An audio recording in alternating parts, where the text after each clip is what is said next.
gente, tudo bom? Meu nome é Amanda Tomé, eu sou professora de Química e hoje eu tô aqui para falar um pouquinho com você sobre classificação de cadeias carbônicas. Mas para isso você vai ter que colar comigo aqui porque tá começando mais um Cai no Vestibular.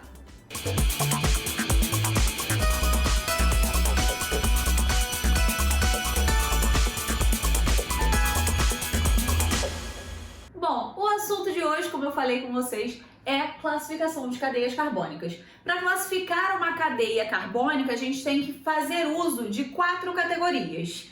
4 itens que vão me permitir classificar as minhas cadeias. Bom, o primeiro deles é muito intuitivo, é classificar uma cadeia em aberta e fechada. Se a gente olhar para esse nosso primeiro exemplo aqui, a gente imediatamente já consegue conceber uma ideia de que essa cadeia seria aberta. E isso porque dá uma sensação pra gente de que tem um início e um fim. Enquanto na cadeia fechada a gente não observa isso. Então a primeira classificação, que é bem intuitiva, é se a cadeia é aberta ou fechada. No nosso caso aqui nós temos uma cadeia aberta e uma cadeia fechada. Muito bem, a nossa segunda classificação, né, o nosso segundo item vai ser se a minha cadeia ela é normal ou ramificada. O que significa isso? Para identificar se a minha cadeia é normal, eu vou procurar observar se ela tem apenas carbonos primários e secundários. Lembrando para você, carbono primário é aquele que das suas 4 ligações faz até uma com outro átomo de carbono, e os carbonos secundários são aqueles que fazem das suas 4 ligações 2 com outros 2 átomos de carbono. Muito bem, se a gente observar aqui no nosso caso, a gente tem carbono primário, temos carbono primário, mas aqui nós temos um carbono terciário. Então essa cadeia não se classificaria como normal. Já aqui nós temos carbonos primários e carbonos secundários. Então aqui a gente pode classificar a nossa cadeia como normal. O que seria o oposto de normal? Seria uma cadeia ramificada. Como é que eu identifico a presença de uma ramificação?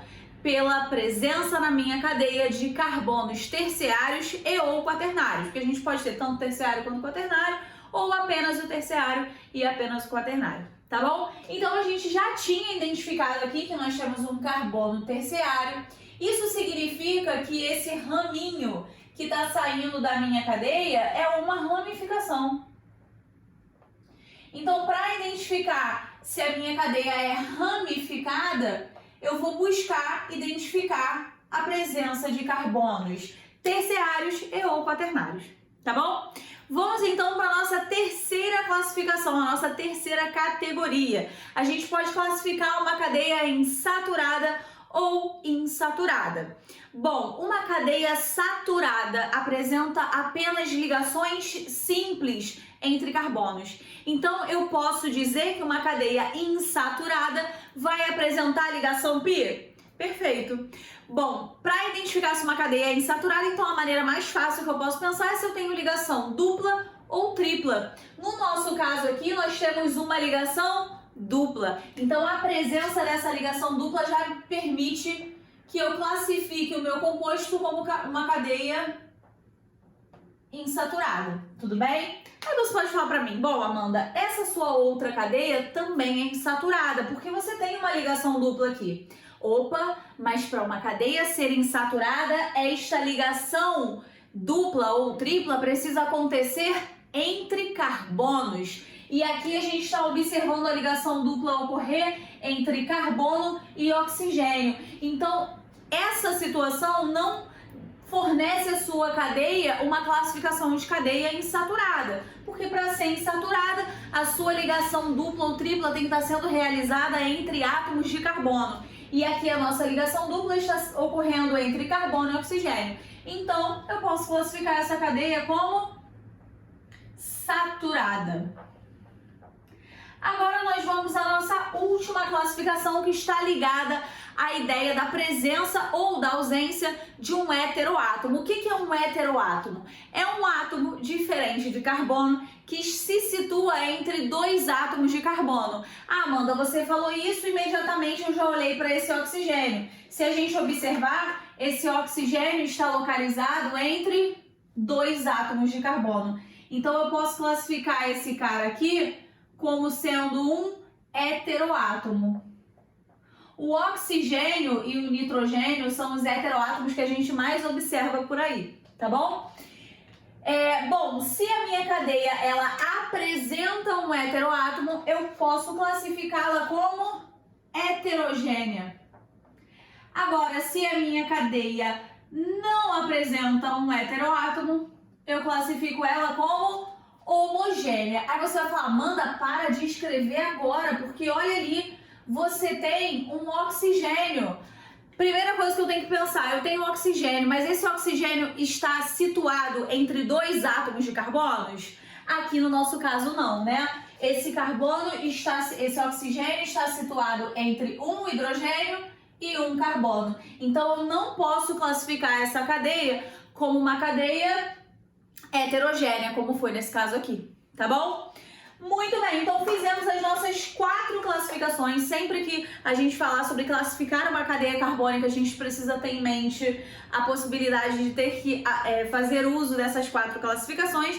E além disso, existe uma outra classificação muito específica que está ligada às cadeias que são classificadas como aromáticas, né? São os compostos que a gente chama de aromáticos. O mais comum deles, o que mais aparece por aí, é o que a gente chama de benzeno. Bom, enquanto a gente estiver estudando química orgânica, esse cara vai aparecer em algum momento. Bom, o que os aromáticos eles têm de especial, né? Eles são compostos que vão apresentar uma cadeia fechada e nessa cadeia eu preciso observar a alternância de ligações π.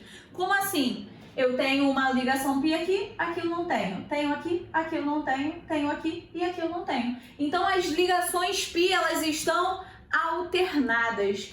E sabe o que é mais legal do caso dos aromáticos? Essas ligações π, elas não são fixas. Elas estão se movimentando constantemente ali na minha cadeia. Então se você observar essa com essa, né, não tem nenhuma diferença. Mas sabe o que acontece? Isso aqui não acontece, essa coisa aqui não acontece. Por quê? Porque tá me dando a ideia daqui pra cá de que é fixo. Só que a gente diz que esses elétrons estão deslocalizados. Então essas ligações duplas, ao invés de permanecerem assim bem fixas, elas vão se alternar. Então, ó, você vai observar o quê? Que essa dupla que antes estava aqui, vem pra cá. Essa que antes estava aqui, vem pra cá. E essa que antes estava aqui, vem pra cá. Então, tá observando? Assim que a gente representa para demonstrar que está havendo, de fato, um fluxo de elétrons nesse sistema. Então, eu paro aqui, ele sai dessa situação para essa e parou? Não, o movimento ele continua. Então, novamente, essa ligação vem pra cá, essa pra cá e essa pra cá. Quando a gente fizer um novo desenho, a gente vai cair justamente nessa estrutura. Então é isso que fica acontecendo o tempo inteiro, esse fluxo constante de elétrons, né? Essa caminhada constante de elétrons, tá bom? Muito bem, e para identificar um composto aromático, né, uma das maneiras que eu posso fazer é colocar essa bolinha no meio. Amanda, o que significa essa bolinha no meio? Significa justamente essa movimentação de elétrons. Essa bolinha me indica, olha, você está num sistema deslocalizado.